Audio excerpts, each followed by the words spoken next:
And this big tube swell casing, we're not going to mess with it. Now you can see where I am in comparison to the shop. But this big thing with ribs on it's a stabilizer. So take the skid steer, get underneath it good, be careful, it's long, you don't want to hit anything, so you need to carry it high, but you don't want to tip it.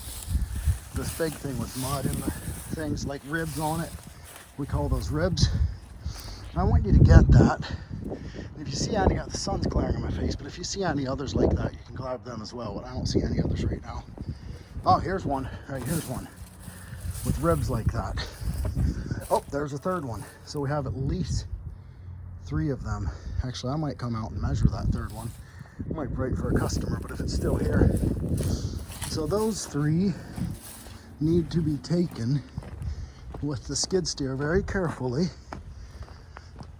over to the stabilizer rack, which you have to go back that lane, and I'm going to try to shortcut. You have to go back the lane around the drill pipe,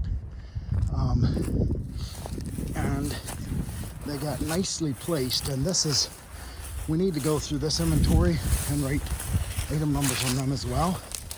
It's got a mess out here.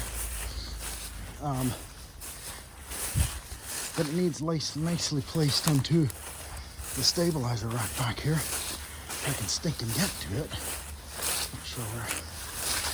Yeah, I see it now. It's the rack back there. Right here. This rack. Now, not all of them have ribs.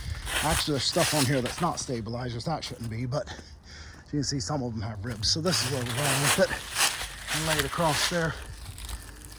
And at some point, we're going to have to make sure all these get advertised. Anyway, while you're back here with the skid steer, it would be a good idea. I'm going to ask Michael what to do with this box. But I think some of these have been dumped out and need gone through. Yeah, they have. Right over here. This stuff here on the ground, you need to actually maybe take a rake or something, move leaves. But all this stuff needs gathered up and laid nicely on pallets. All of it, like anything that's not obviously branches and leaves. There's a bunch of it here. So what I do, Justin, being tall, a little taller like you, you're taller though, I think, is I'll like sit on a bucket or something because my back gets sore bending over so often. Doing something like that. This stuff's not that heavy. I'm checking that mud pan if there's anything, I don't know.